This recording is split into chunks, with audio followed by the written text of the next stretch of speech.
We're live. Mr. Miguel Lopez-Campos. Is it Campos Lopez? Lopez-Campos. Lopez-Campos. Lopez-Campos. A lot of last names. Miguel Lopez-Campos. Good to be here. You're going to kick off this mini-series, the Meet Your Instructor mini-series, and I am so happy we get to work with new people and people that we've worked with before with Chicago EMT training. And the goal of this mini-series is to give some insight into every instructor's experience and background, as well as lay some expectations for our students if they do happen to have you as an instructor. And because you've done a little of everything, from tech work, critical care work, now fire department work, I think you have a solid foundation to stand on and share some of those experiences.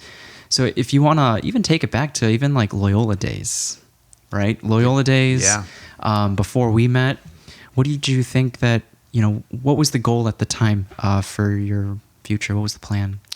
Yeah, so I came here to Chicago and I went to Loyola. Okay. Had a great time. Wait. Where are you from? Iowa. Okay. Sioux City, Iowa. And so came all the way out here, no family. Okay. Getting a little homesick. The oldest one in my family, so there was a lot of pressure.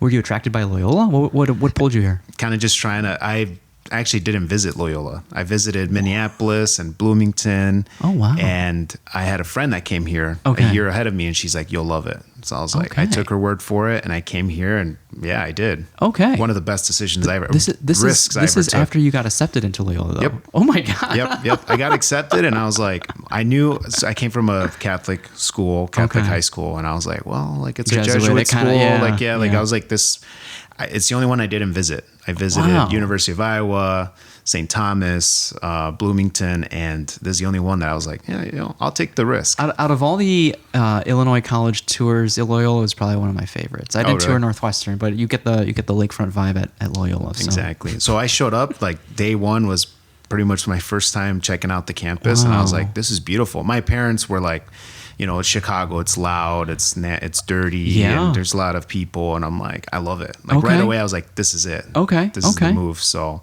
and it's okay if you didn't, because I've a lot of the 18-year-olds that we speak to haven't thought about what they want to do. But what was the vibe you were going for when you picked Loyola, when you came to Chicago? Part of it was the medical school. Okay. I was like, they have a really nice medical program. So I was like, so you were thinking that far ahead. I was, yeah. Okay. And then history too. When I first showed up, like they had a really like good history department. So I was like, this is kind of like the best of both worlds. So yeah, that's what I was initially thinking. I switched actually my first week from bio to history. Okay. And I was pre-health as well. So it was like a big challenge. And, I was looking forward to that too. So were there any classes or extracurriculars that were formative and helped point you in a certain direction or presented forks in the road to where you started maybe questioning or even reinforcing whether or not medical school was the path for you? It was definitely like when I was taking those science classes, and I was like I love learning, but I was like, man, like there's going to be more of this. And I took organic chemistry and I passed it. And I was like, well, I'm like, this means I should do fine in medical school. But then I was like, is that what I want to do? Like, it kind of made me like rethink it. Sure. And so I was like, you know what? I really enjoy history, and I enjoy all the other classes that I took. So it's not really like I had one favorite like course that I really enjoyed. Okay. I loved the theology classes. I loved the literature classes. I wish I took some philosophy classes in college. Yeah. I didn't. Did you take any of those? Yeah. I took like ethics in medicine. So like making those decisions for people and, like honoring their wishes. Like for me, like right away, I was like, this is cool.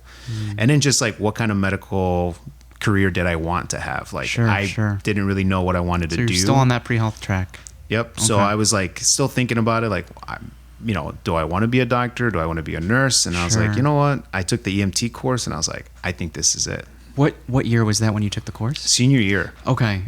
And was it on campus? It was on campus. It was taught by the students. So kind of similar to the UIC program. Wait, who was the instructor? Because that instructor Griffin.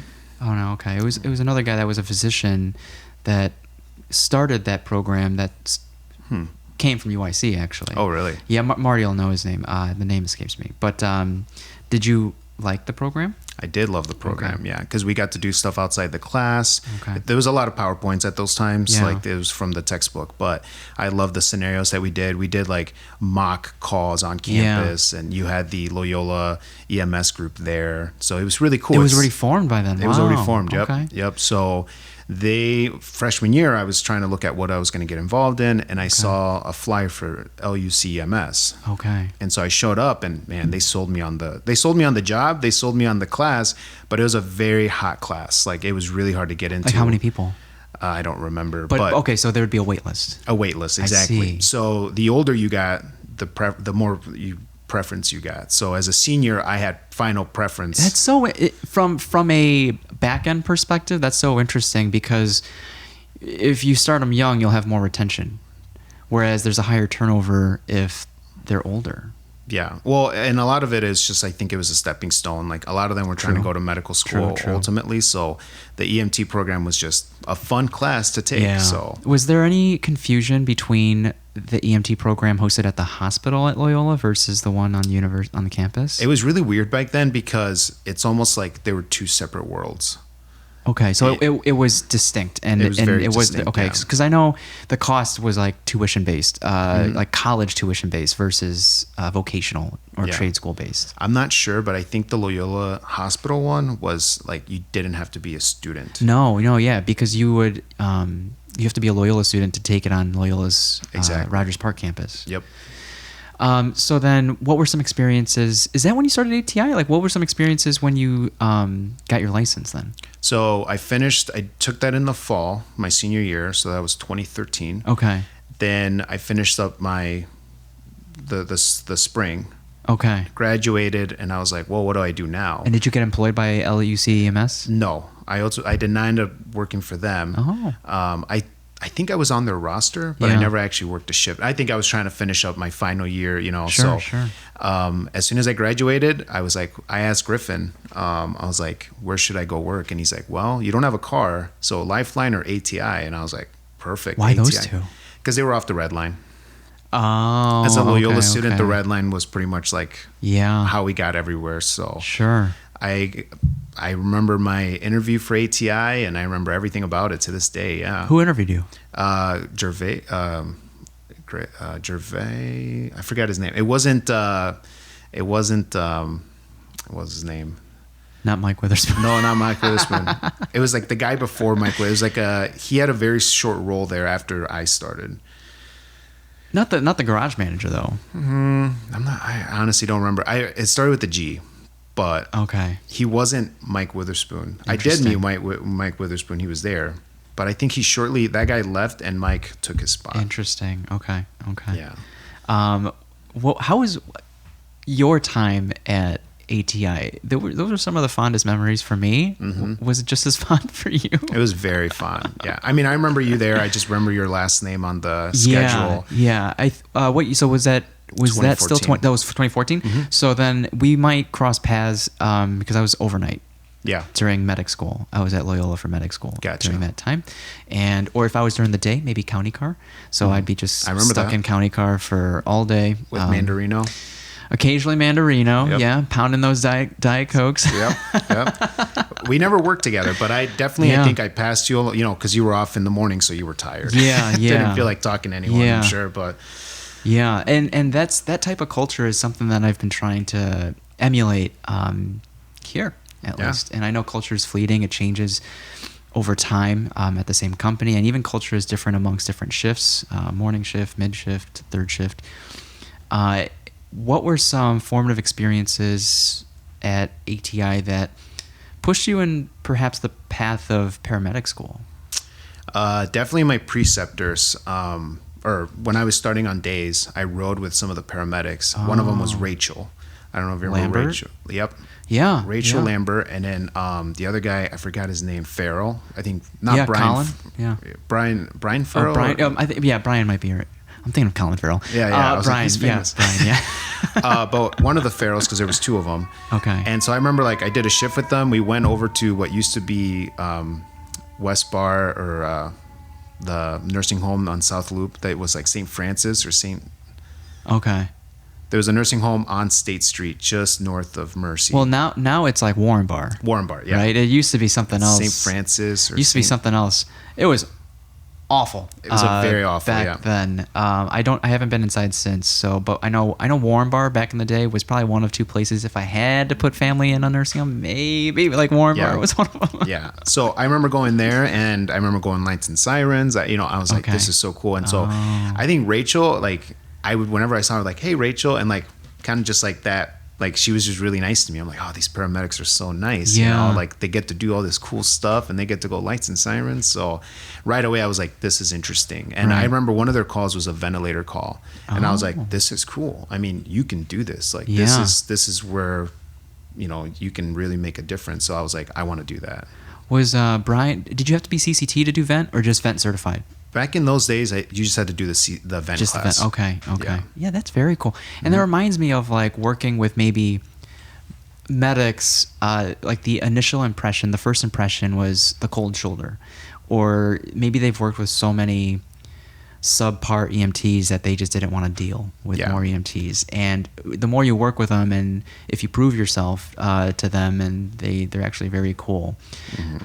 And it is a reminder as an instructor, or if you're ever in the preceptor role, to remember that every new student is a new student. Exactly. And it's not a reflection of the previous, maybe perhaps negative experiences that you had with a student. Mm-hmm.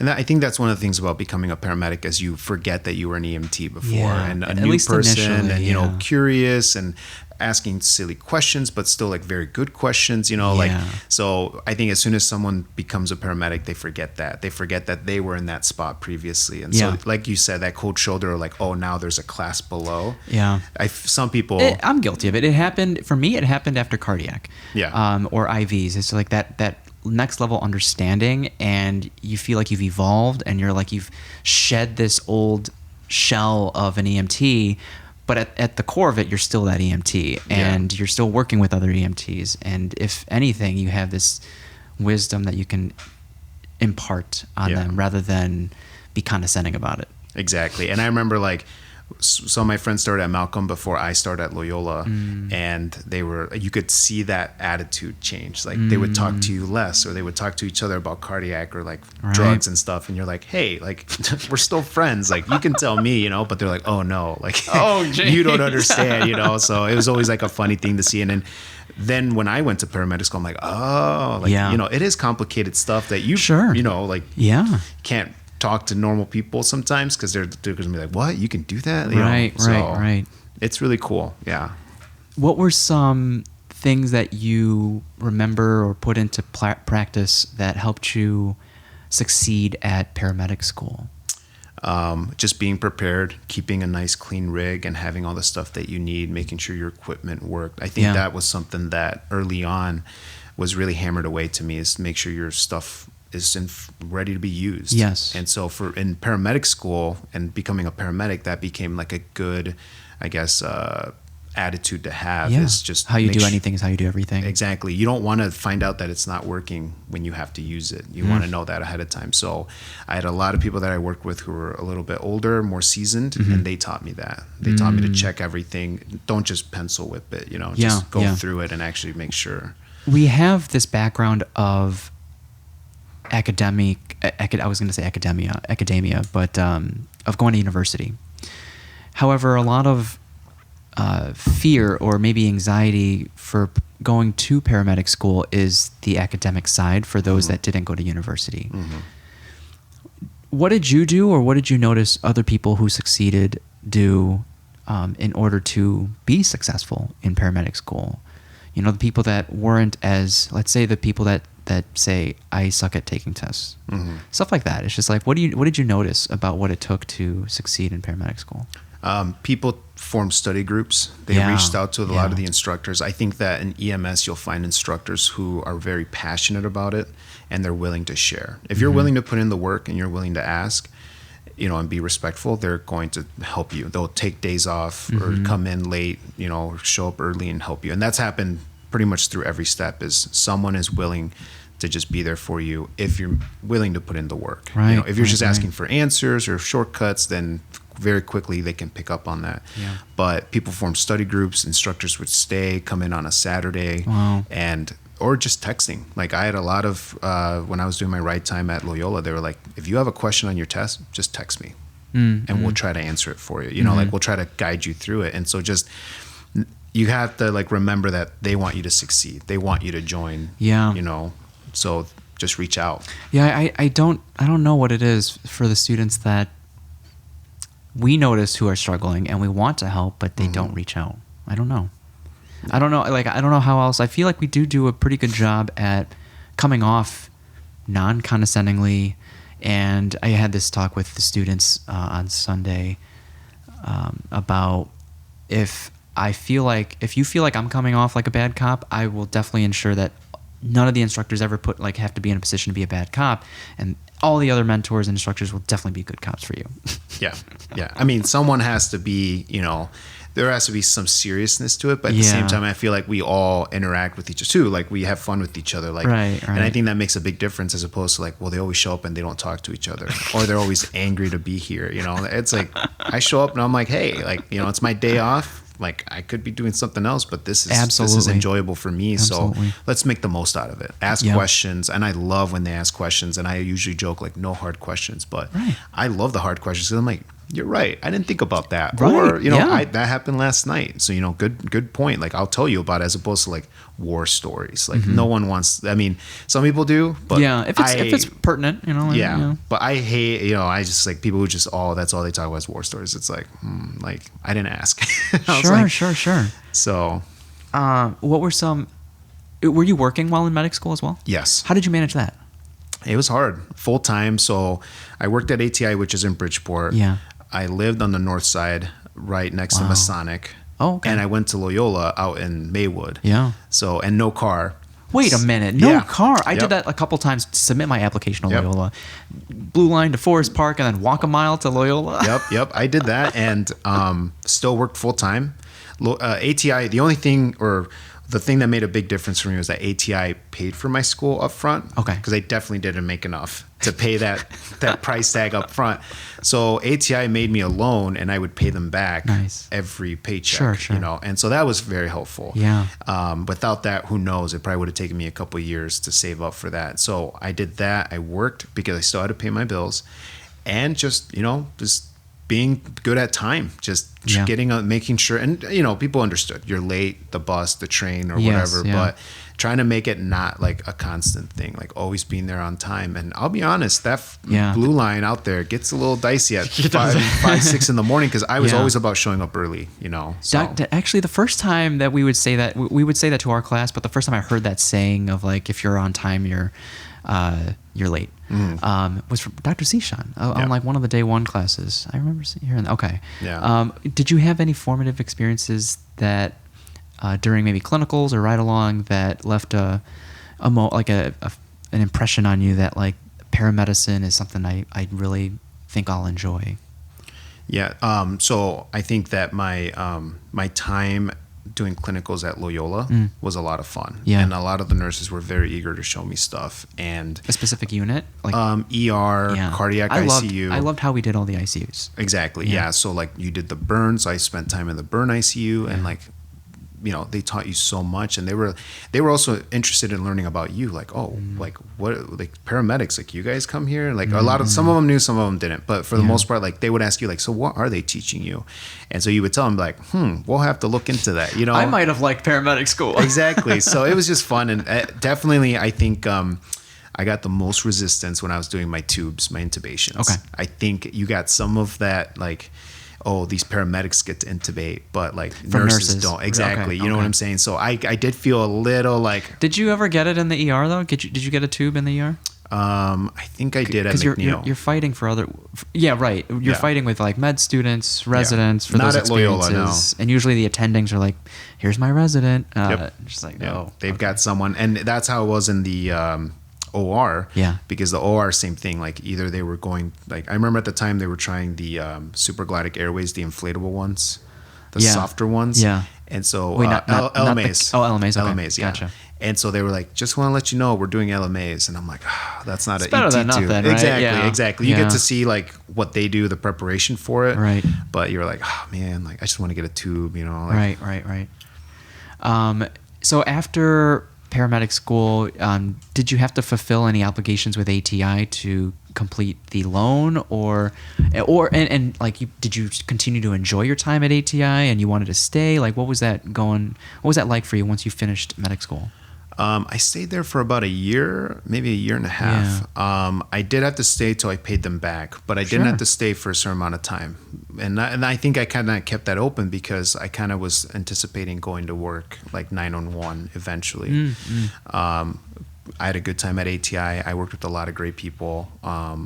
Obviously, like once you leave the privates, you realize just how big that world is. But I mean, I got to do a lot of interfacility, like serious interfacility stuff. So that kind of wanted to make me go to critical care. Okay. And certain individuals like Nora and Cindy, like obviously seeing them work and just being like, man, I would love that challenge, that responsibility. And I'd love to hone my skills so that I can be relied on to do stuff like that. Like, or even helping them on calls. And I'm like, this is really cool. You know what I'm saying? So were you aware of flight at that time? You maybe do some ground transport as flights come in? Like, did you? Yeah. Were you thinking about that at all? I wasn't thinking about that too seriously. I did talk to some of the flight medics because we would pick up at the Veloport back when Cook County had that small the helipad. The helipad.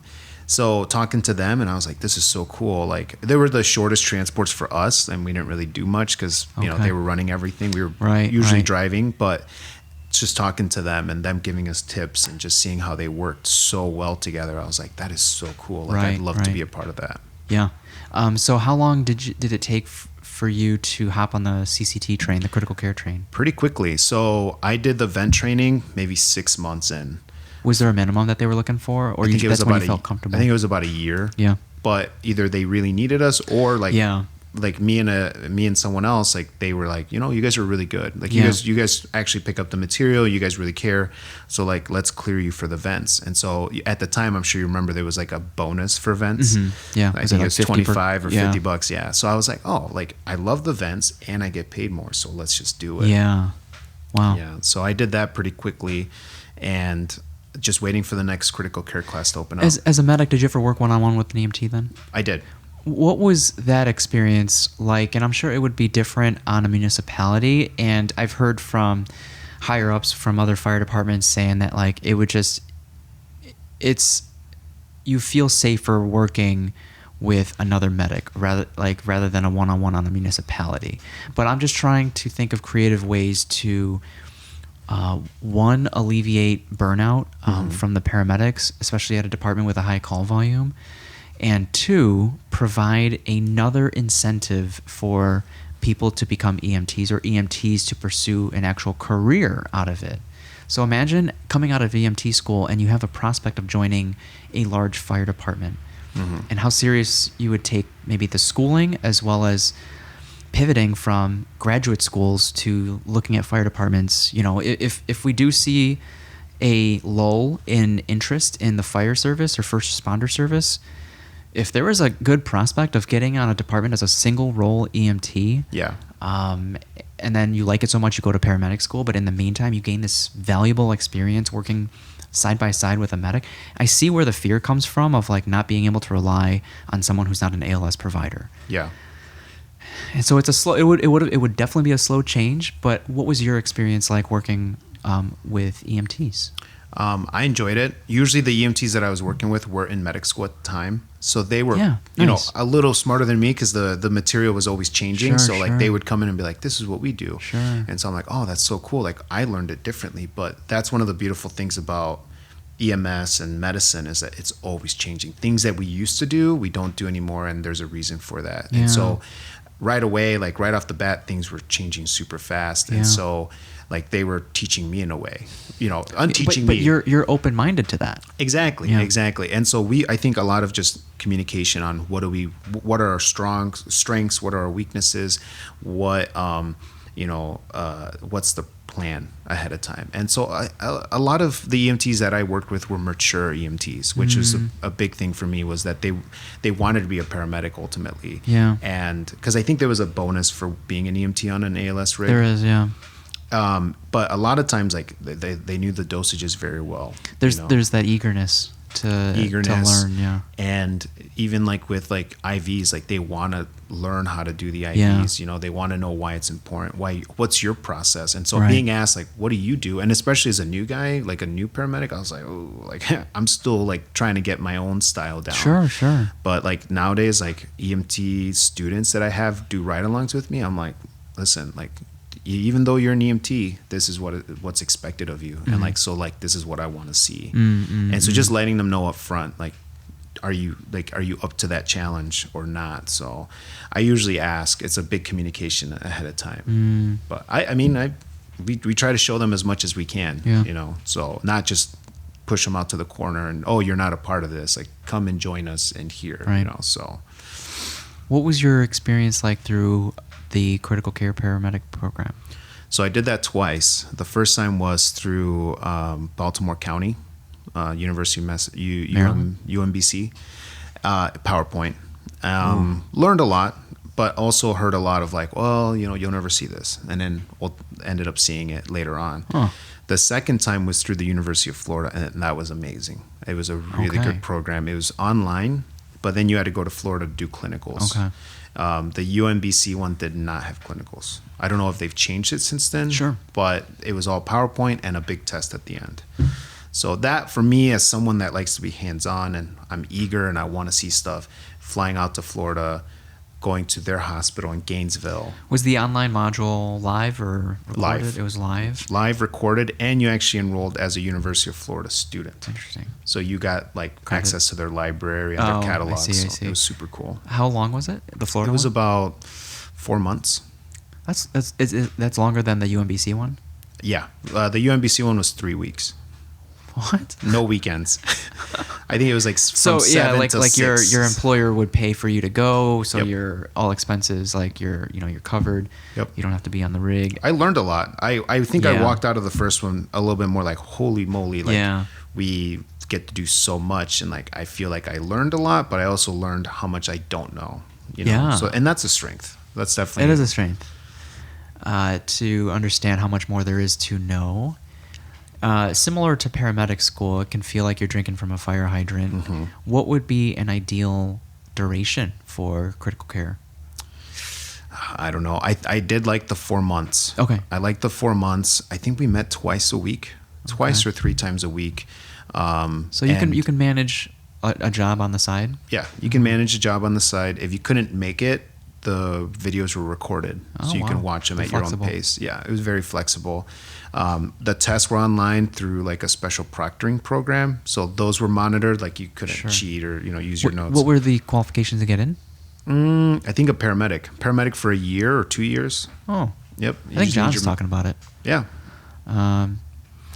So then, was the plan after you finished to stay at ATI or find something else? I was going to stay at ATI, but then the PSI, the contracting company, reached out to me. Because actually, just to show you how times have changed, the first time I interviewed for a contract 911 job, I did not make the cut. I was number 2. Because there were so many people looking for jobs. Demand, yeah.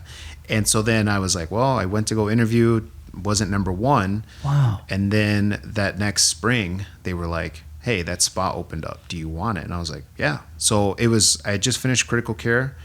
I completed it. And then they offered me a 911 job. And I was like, listen, like I learned a lot, but 911 is kind of like, I guess, the challenge that I need right now, as I need to be under more pressure. Yeah. So I went and I did 911. I see. Yeah. Wow. At this point in time, do you feel like the demand for single role contract paramedic work is different? At this time right now? Yeah. Yeah. Like it's just not as much demand or more supply. More supply. Definitely. So definitely like so I guess we don't have enough people. We don't have enough medics. And so much so that the hourly rate has almost equalized or normalized to what it should be. Yeah. So what I was learning, because I was helping with the hiring when I was on the contract too later on, was that the private ambulances were paying more. Mm-hmm. And which was a shock to me, because back in the day, it was the private ambulances paid the least. Yeah. And so they increased their pay. and the contracts were a little slower to they were banking on the valuable 911 experience that medics were seeking before getting on a fire department. Exactly. Yeah. And so after a while, less people were going to paramedic school. So now more paramedics were staying on the privates. And so the contracts were the ones that were having a hard time filling their spots. And so they just increased overtime, increased your pay, and trying to get more people to come on. Okay. Because there are a few people. I don't know if you always wanted to do fire, but Marty and I initially had no interest in running into burning buildings. So to find single role paramedic positions was very fun and valuable for us. Yeah. I was in the same boat. Like being a firefighter, I was like, maybe it's not for me. I like taking care of people. Yeah. I like showing up, helping them out, showing them, how they can make their lives better through their health decisions and all that, taking them to the hospital. So pretty much guiding them through that process. I'm an EMS guy. I love EMS. Right. And so initially I was like, the firefight, I want to be on the ambulance. So I just always headed towards that direction. Sure. So while you were at PSI, when did the opportunity to do critical care come up for you, maybe as a side job? Yeah. So PSI would send out blast emails and be like, this place needs help, this place needs help, to try to get people to go to those places. And I think that was a valuable experience because you get to go to other places, see how they do things. Like different departments or separate departments. Separate jobs? Different departments. Yeah. Okay. And one of them was Good Sam. Okay. Good Sam's critical care. And I was like, well, I have my critical care. But that was through PSI? That was through PSI. Yep. Okay. So I went over there because I had heard about Good Sam's critical care program from ATI people, actually. Oh. So I had always heard that it was a great place to work and a lot of good experiences. Do they have their own school program? Is that what you mean? Or just like they run a critical care? A critical care rig. Rig. I see. So I was like, hey, I got my critical care. Let me come and help. Because it's just, we call it being a swing medic. Yeah. So you go over there and just help. Did you ever work with Trish? Yeah. Mahorn. Another Trish. In the office. Another Trish. She's going to kill me. If she listens to this, but she's in that area. So I don't know if she worked at Good Sam for a little bit. I'll have to pull up the name. I know Elizabeth Boyle. Yeah. I've never worked with her. Brian Farrell used to work there. Okay. So what was your experience at Good Sam? So I showed up and they gave me a tour, showed me the rig, and told me what the job entailed, and I was just blown away. First of all, we had our own quarters. Nice. The rig was pretty good. Yeah. Nice equipment. I think the LTV, the ventilator at that time was a little crappy, but the monitor was nice. Sure. Everything else was nice. The medications that they had Did on the rig. Did you have video laryngoscopes? No, not video laryngoscopes. We almost got those. But just, we had a refrigerator. We had a fluid warmer. Like blood products? Not blood products, but but a fridge. Yeah, we had a fridge for your paralytics. Oh, sure. Yeah. Sure. And so we would keep those there. And was there a medication or intervention you were excited about that only came into your purview as a critical care medic? As a critical care medic, I don't know. I guess just running the pumps, any drugs that you can give through a pump. Yeah. So a nitroglycerin, infusion was pretty cool because I was used to the little tabs. Yeah. Calculating that propofol, running a propofol drip was pretty fun.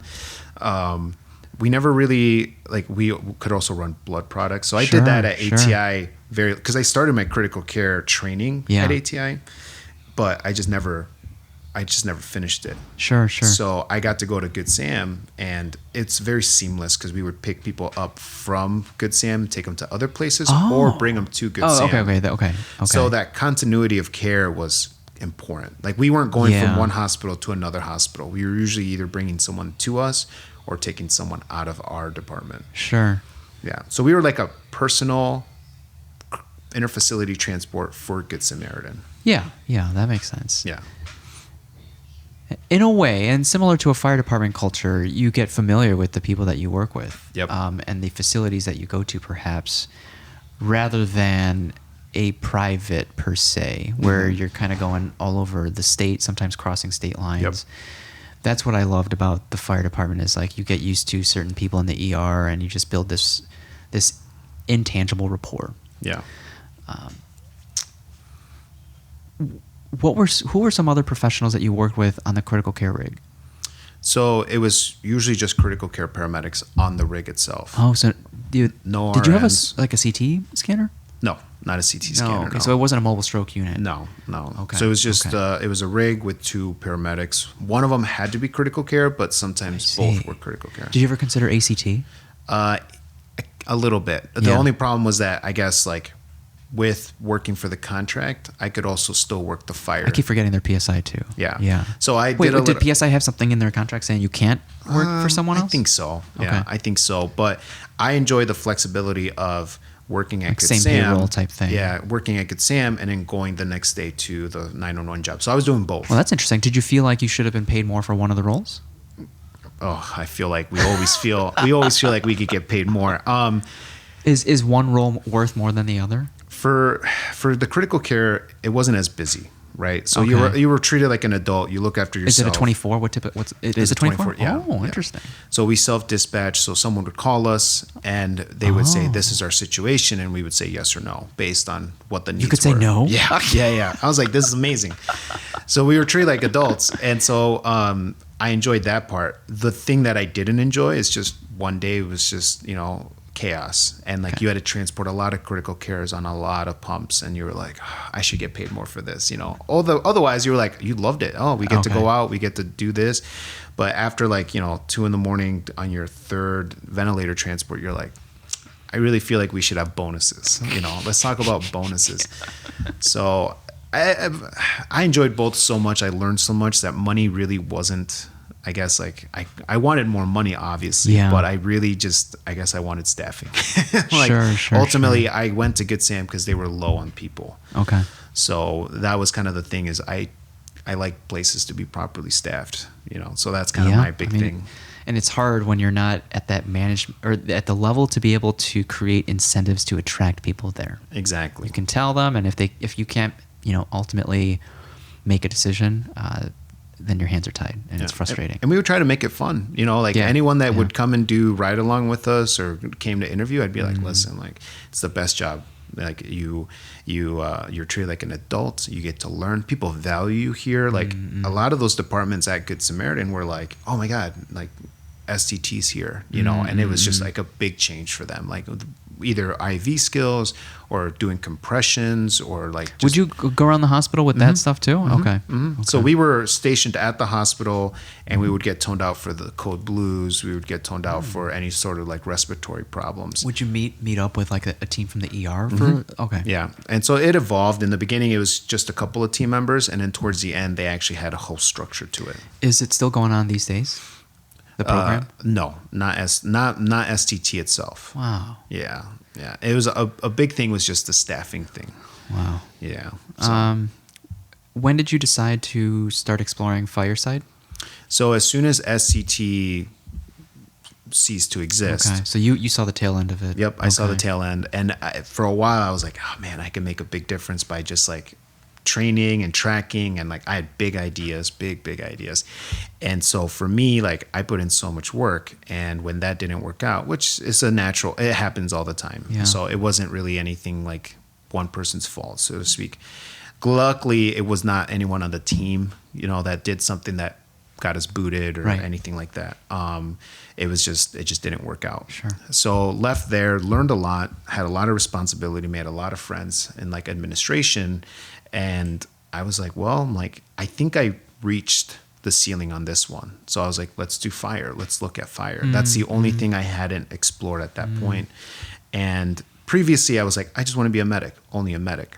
And at this point I was like, well, maybe fire is something that I would be interested in. Yeah. And what helped a lot was I stayed in contact with my colleagues that I had worked with as a paramedic on the 911. So they knew me really well. And they pushed me a lot to go and explore and look more into it because they respected the fact that I want to be a medic. They were like, that's cute. That's good for you. Good for you that you're doing that. But they were like, time's ticking, you're running out of things that you could do, and, try it. Nice. So yeah, they were very, very appreciative and supportive. And so at this time you're still, what are you doing to put yourself in that position? Is it training for the CPAD, or is it exploring the process of testing? What's that like? Yeah. So it was just like looking at what like the cultures of the places are. Okay. Where do I want to move to? What are some good departments to go to? Exactly. Okay. And then, because at the end of the day, like you can go to conventions or like the big testing groups. Sure. You know, where you fill out like 10 applications at a time. For me, it was just like, well, like I've worked at good places. I know what a good place is. And like, for me, it's like doing my research and getting to know the area was big. Okay. So in addition to specifically the area, like what specific things were you looking for to determine it to be good? Volume. So like busier. Wow. So and how do you get those numbers, or are you just like observing the firehouse? No, so they're usually published, and like they usually release how many to the calls public. Yeah. Oh, I didn't know that. Yeah. So usually social media, they'll be like, oh, for this month we did so many calls. You know, Okay. Talking to people. You know, hey, like you work next to so and so. Like, how busy are they? Oh, they're really busy, or they're not that busy. Yeah. And so for me, it's just like I want to be busy. Okay. I want to be busy. I want to see stuff. I want to be challenged. Yeah. And just getting comfortable with that. So volume, personnel, what are their options? Okay. And I guess in addition to word of mouth, I wonder if there's another way to gauge culture. Yeah. I don't know if that's the only thing we have to rely on.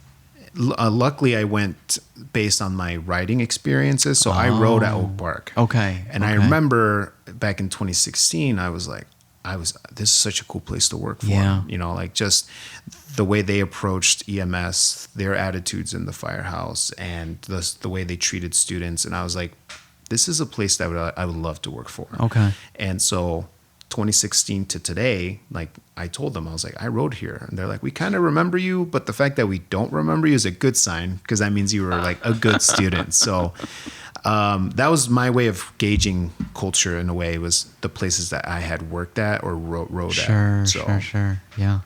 What was the testing and CPAT and eventually the academy experience like? So the CPAT, I did training for it. Sure. I got in shape for it. I remember the day I took it. It was out in NIPSTA, super far in Glenview, and the person in front of me and the person behind me failed, and I was just like, "Whoa!" Do you see what they failed on? The Stairmaster. Wow. So wait, do they cut you off after they know that you failed? They let you run through the whole course? They cut you off. Yeah, but you have to. I mean, the first step is that Stairmaster. Yeah. So you got to be on that Stairmaster for 2 or 3 minutes. Yeah. And so I remember, like, the guy in front of me, he was a critical care medic from another company, because I talked to him, and he didn't pass, and I was like, whoa, like I might be in trouble. He looks fit. Yeah, exactly. I was like, oh, he might be in better shape than me. So I finished it, and it was fun. I was stressed, but it was also very fun. Just doing all the obstacles was a lot of fun to me, and I was like, we're going in the right direction. Like the fact that I thought that was fun, like, you know, as opposed to like, I didn't enjoy that, you know. Okay.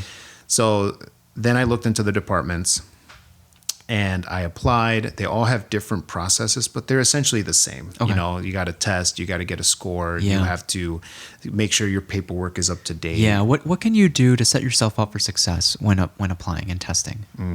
As far as maybe certain paperwork, maybe do you need like rec letters or reference letters for a lot of these places? You do. What about preference points? Like, how do you prioritize preference points? Yeah, so you do need those reference letters. So obviously keep a list of people that you can reach out to. Yeah. Some departments will ask you for, you know, someone you know for 5 years, like a letter from someone that you've known for a certain amount of time. I see. So, you know, if all your reference letters are within the last year, some departments might kind of frown on that a little bit. The other thing is, and this is a big one for me, is your renting history, like all the places that you've lived. Interesting. They ask about that. They want to know all the places you lived, because it's part of your background check. Sure. So that was stressful for me, because I've lived in so many different spots. So it's almost like, and they want to ask those landlords, like, how was he? So it's very in depth on your background. Okay. And so if you can keep track of it, it's going to make your life a little bit easier. Sure. Yeah. Okay. Just being a good person, I guess, keeping a good background goes a long way, because it makes your process go a little faster, as opposed to like, you know, they asked so-and-so and they said that you are a certain way. They saw you act a certain way. Then it kind of stalls things for you. So the reference letters, and then just practice taking tests. What are those tests like? What are they actually asking on those tests? So for the firefighter test, it's usually kind of like math. math, and what type of math? Geometry, algebra, trig. It's a little bit geometry. Okay. Yeah, geometry, simple arithmetic. They're not too hard, but I guess they're meant to see whether or not you could like use common sense sometimes. Okay. My favorite one was like a gear one. So there's like 4 or 5 gears, and they ask you if we turn gear A counterclockwise, what direction will really? Yeah. So it's like mechanical questions, I guess. Sure. Again, I don't know what they're essentially looking for. But if these tests are too easy and the barrier to entry is low, then you're going to have a large supply of providers then, of firefighters. What's the quality of these firefighters then? Or is there another filter once you get through that door? There's another filter. There's another filter. Yeah. So some places will do oral interviews. I see. Then some places will have you go see a psychiatrist, do a psych I've exam. never heard of that one. Mm-hmm. Except for the city, but I haven't heard of that. When I tested for Colorado, you had to do a lie detector test. Oh, wow. So I got to do that. Were you nervous for that one? I was nervous, yeah. I was nervous, and they'll ask you, like, why are you so nervous? And I'm like, because I'm strapped to a chair. Like, what else? How am I so? It felt like you were on the electric chair, because there's like cables across you and everything. Yeah. So, like I said, it's just places are different. Like their testing strategies are different, but it's going to be a time thing. Like you're going to be testing or you're going to be being processed for 6 months, 10 months. Sure. So it's not quick, but when you get accepted, you probably get like a 2 weeks notice. So do you have any advice for those that, ever since the legalization of marijuana these days, it's not really, I don't know if it's still an issue, but when we were testing and even prior to that, people that might do it personally, what if they had to do a lie detector test? Like, would you recommend disclosing any of that, or trying to hide it as long as possible, or like what you do in your personal time is in your personal time? Like how does that? What do you think the current perspective is on that? I think part of the testing is they try to see how you are as a test taker. Okay, you know what I mean. So I guess maybe the interview process. Yeah. Whenever that stuff comes up, I don't know. Yeah. So my policy is always be honest, say the truth. I know that Colorado at the time had a very strict, like, no drugs. Okay. They told us, like, if you've done drugs within the last 5 years, you might as well just leave now. Damn. It was pretty, because I think Colorado was one of the first states to legalize. Yeah. And so I remember having that talk. And like, I didn't really do drugs, so I was like, oh, I'm fine. But during the lie detector, they wanted to see like whether or not you had answered truthfully. And so the big thing was, don't change your answer. Okay. Don't change, because if you change your answer, then you pretty much lied. Now you're trying to cover it up. Sure. In a weird way, and I think lie detectors tests are kind of silly because it's not really based. Apparently, you can beat it super easily. I never looked into it, but they just want to see, is this an honest guy? Okay. Is he honest? Does he disclose? Is he respectful of the process? Does he show up on time? Does he show up in a suit? It's very telling. You know what I'm saying? So a lot of it, I feel, is that game of like, how is he as a person who shows up? If you show up in flip-flops, because this happened when I was doing for CFD, I showed up, my suit, my tie, and some people did not show up in that. And they said, from here on out, when you come back into this building, you will be in business attire. Ooh. And I was like, I kind of thought, like, you're applying for a job. Like, I mean, I'm not saying like wear a tuxedo, but you definitely want to show that you're taking it seriously, that you want this. And so, and that sets you up for actually joining the industry, because in the industry, if you don't show up, like, if you don't appear that you want it, you're going to unfortunately be labeled as, oh, he just wants an easy way, or he just wants, he just wants to show up and not actually want it. So, I feel like the tests reflect that to some degree, for sure. So once you, and I guess a lot of the ambiguity with getting into a fire academy, you have to be sponsored. Yep. Is that true? Yep. Okay. Yep. You got to be sponsored, and to take the final test, you have to be sponsored. So depending on how many spots they have open, you could go there by yourself. They might have a few for like an independent student. Okay. But ultimately they want you to have a fire department that's going to vouch for you at the end. Otherwise, you just took the class. And so they want firefighters. They want firefighters. They want someone with a job. Yeah, and I think in a way, it's like anyone could take that class. You know what I'm saying? Like, you would learn stuff, but wouldn't it be more valuable if you had a job at the end lined up? Yeah, a job at the end. So then, okay. So you have to test into it, get a job, and then that employer will put you through the academy. Yep. They'll get you a spot at the fire academy. Once you finish the fire academy, they will sponsor you for the state marshal's test. So then the best way to get your foot in the door is by going to paramedic school, or at least EMT, or like because most departments want paramedic these days, right? Yeah. So EMT, paramedic. I know when I went to EMT, I rode with the private ambulances. Yeah. But I think Loyola's program is a little bit different. I think they have them ride with departments too. Yes, BLS ride time. Yeah, I did at Oak Park. Yeah, and so EMT school, the school that you go to, like Malcolm, you ride with the fire department here. So it depends on the program that you go to. The other thing is there's cadet programs. So I know Broadview has a cadet program. Yeah. Chicago has, I think, the CPFTA. Yeah. Where it's kind of like a feeder. It's a prelude to what's going to be coming if you want to join the fire side. So those are great places to get involved in.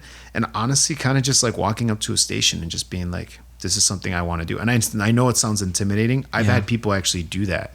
Walk up and I'm like, listen, like, this is what you need to do. Here's my phone number or my email. Wow. If you have any questions, because it is confusing. And it's a lot of it is like, oh, like you just want to nod yes, yes, yes, but you're not really understanding EMT school and what it takes to get into that, paramedic school, all the testing, all the learning. So it's a lot. So to lay down the steps, once you go to EMT school, there are a few departments that are open to EMTs joining the fire department where they'll sponsor them to go to the academy, the fire academy. Yep. Okay. But so many more doors open if you were a paramedic. Yep. So while you were testing as an EMT, why not maybe go to paramedic school, get your medic license, maybe then work as a medic, continue testing if that's what you want to do, and more doors will open? Exactly. Okay. And you don't have to be sponsored for paramedic school. So anyone can go and do paramedic school. There's certain requirements that some programs have. Obviously, you have to be an EMTB, but they're pretty lax, I think. I see. Is there anything you would have added to the academy experience, the fire academy experience? I was there for 9 weeks. We covered a lot. Kind of like, Was it just as rushed or condensed as paramedic school or critical care? Maybe UMBC critical care? No, I think we learned a lot. A lot of it was just more physical, like learning how to do things, like just getting that muscle memory and just safety practices and learning to work as a team and push each other and help each other out. I would see the runs around the neighborhood for Chicago's academy. Is it just as cohesive or sometimes militaristic to create that bond that you might share at the end of it for that academy, for your academy? Yeah. So like for NIPSTA, I know that their big thing is on like the brotherhood, the sisterhood. Everyone, we show up together, we need to leave together, we need to finish together. And so we push each other. Anyone that needs to get pushed, we're going to be there for them, staying early or staying late or coming in early. And so at the end of the day, like if someone makes a mistake, we're all going to pay for it kind of mentality, because we're all in this together. There's no individuals. Individually, we do not fight fires. Individually, we don't save each other from dicey situations. And so for my first fire that I had, I was looking after my partner the entire time. That's my responsibility, and he's looking after me. And so once you get that established, you're going to get the job done. Nice. And you need to have that mentality, as opposed to, well, he only cares about himself. Yeah. I'm going to be a little bit more careful in what I do. Do you notice a shift in culture for maybe people of color or women in the fire service? Women's always been a big challenge, like just trying to get more women to join. Yeah. I saw that when I was doing the CPAT. Not as many? Women have a hard time passing. Oh, they have a hard time passing. They have a hard time passing. And they made the test easy enough for anyone to do it, but it's still hard. Yeah. I mean, it's a challenge, and I didn't breeze right through it. But for some reason, just it's tough for certain individuals. There's a standard, right? That any firefighter, regardless of gender, needs to meet. Exactly. So it's like, how do we address that? And I know that there's like female firefighter groups out there that want to do more, just helping people better prepare. Because a lot of it I think it's mental. I think you show up and you're like, I don't belong here, or I'm not good enough. And that's going to translate into your performance, as opposed to, I'm accepted here. People want me to succeed. I'm going to do my best. So Gotcha. there's definitely groups out there that are trying to make that a more positive. I think it's better now. Obviously, I've just started my fire career, so I don't know what previously, but just from the stories that you hear of all the adversity that women had to face to get into it. I mean, it's sad to think that that's just something that used to be a part of it. I know that the place that I've been, female paramedics, female firefighters are just, I mean, I know one department, they just got a female chief, you know, so that's like. Yeah, I did ride-alongs at Broadview, so that was when Chief Kenny was there. Yeah, yeah. And so I think it's good for the culture. I think it's good to see different people. And even like in the EMT programs, you know, seeing Hispanics, you know, because I'm Hispanic. So it's like, for me, it's like, I'm excited. Like it makes me excited for the future. So nice. So now that you're at your dream job, what's it like? I feel like the rest of your life is kind of not planned for you, but you have a clear vision, and now you can focus on kind of climbing the ranks, and I'm sure you still have like lofty ideas and goals that you'd like to implement, and to put yourself in a position to be able to implement those ideas. What's that feeling like to be at the spot where now you're just climbing?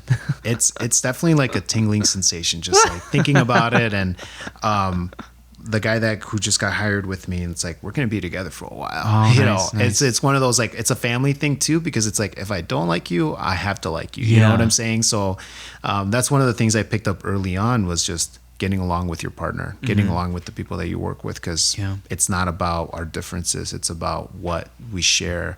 And as long as we're on the same page as helping people and serving the community, and we're keeping each other out of danger, like, it doesn't matter if we don't speak the same, you know, culture or religion, like, I'm still down. Right, you know? right.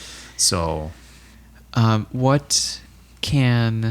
you've been working with us for a couple of years now, and you're one of our mentors that our students can go to. What can a student expect from you if they were to have you as a mentor? So just, you know, whatever your interests are, like where you see yourself, you want to work in the emergency room or on a rig, you want to work on the private. I did flight training too, so I technically have my FPC. So I've, you know, looked into that. The problem is Chicago doesn't have a lot of flight, you know, openings. Openings. So wait, so you have that? You have those letters? Yeah, I've got the FPC. Yeah.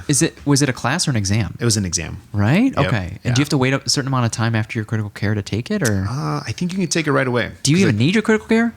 I don't think so. Maybe an employer might like to see that. Exactly. Right? Okay. But you just need your paramedic, and you can challenge the FPC? That's what I was told. I don't know why. Because it's like $170 An test. exam? Okay. And it's like, I better know what I'm talking about. You know, it was a hard test too. So you self-taught yourself? No, so that was after I finished critical care. Oh. Wait, you just challenge FPC after critical care? Yep. Oh, I see. And I got it, yep. And I was very proud because my EMT instructor, Griffin Byers, he was also the FPC. So seeing his name up there, I was like, that's exciting. Again, it's like an overachieving thing. Like, it looks good on a resume. Yeah. Employers, some flight agencies require you to have it. That's their way of making sure that you're on top of it. Sure. You have to renew it and take classes, and they have very stringent. I mean, it's like one of the gold standards for critical care. Unfortunately, I don't work in the critical care anymore, so it's a little bit harder to keep up. But do you miss it? I miss the interfacility. Like, you're taking them from one care team to a higher level. I guess team. why the peak would be like Oak Park and flight. Yeah, that would be the peak. I would love that. Just right now, starting off at Oak Park. Do you feel like you're still getting settled? Oh yeah. There's so much learning, and you know, you walk in with an open mind, and everyone has different things that they teach you and things that they have learned that's been passed down. And so just being open to that, and just I mean, I like being challenged. Some days I like an easy day, but otherwise, like, just troubleshooting and learning, just realizing how much more you have to learn. Exactly. And so just it's lifelong learning. Like, I'm learning every day. So So sorry, I cut you off. So when you said a student is exploring various options, just knowing what they want to do, what were you going to add on to that? So just saying that, like, if they want to, you know, discuss or talk about like, I want to work in the ER. Like, well, is this, these are the kind of challenges to it, the obstacles. This is what I liked about it. This is what I didn't like about it. Or working on the rig or the fire academy or working on the privates or just being an EMT for the rest of your life. Like there's options for that. I know that I was looking into working at the Cook County Jail. You know what I'm saying? Yeah, so it's like, we even skipped, you were a tech for a little bit too. Yep. What's it like to be what is a good tech? That's a good.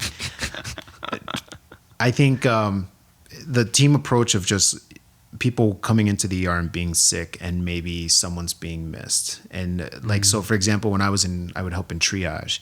Someone came in super sick.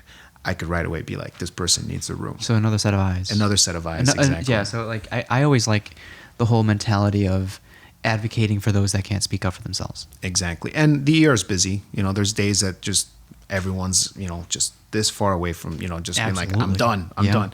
And so you either bring some positivity into that, or you're adding that extra layer of just like, hey, I know we're having a hard day, but this guy, he can't breathe. Sure, we need to get him something. So and they listen. Yeah, they listen. Listen. You're not just a tech. Exactly. So helping them with that, I think that was very important, because if you're just like, I just supply rooms, you're more than that. You're more than I restock rooms. So it is kind of like what you make of it. I'm sure there are techs that feel that way, and then if that's how you feel, then that's how you'll be treated. Yeah. Or like going up to the doctor and just being like, hey, doc, I think this guy's not doing really great. Yeah, I think you should, because they're busy too. So they're like going down the line. They're checking out all these people. And I'm like, I don't know, doc, you might want to go look at this guy real quick. Just peek your head in, let me know what you think. And so I think that's what makes a great tech, is realizing that you're part of the team. I like that you are going to back your coworkers up, no matter who it is, if it's a nurse or a doctor. I know I loved helping housekeeping too, because they're overworked. So it's like, hey, I want to keep my place looking nice. Like this is my section of the emergency room. It's going to be stocked. It's going to be clean. So even that, taking pride in your work. Okay. Yeah. Okay. I see. As a mentor, can people like how and you can be all the above, but like nurturing or almost like demanding or pushy can you be with wanting the best for someone, with like trying to extract that potential? I think I can go all directions, honestly, because at the end of the day, like some people are more receptive to pushing, to stress. I know I like to be pushed. Yeah. And someone says, hey, like after a call, hey, you could have done this instead. I'm like, oh, I like that. Like I like being told like something that I could have done a little bit better.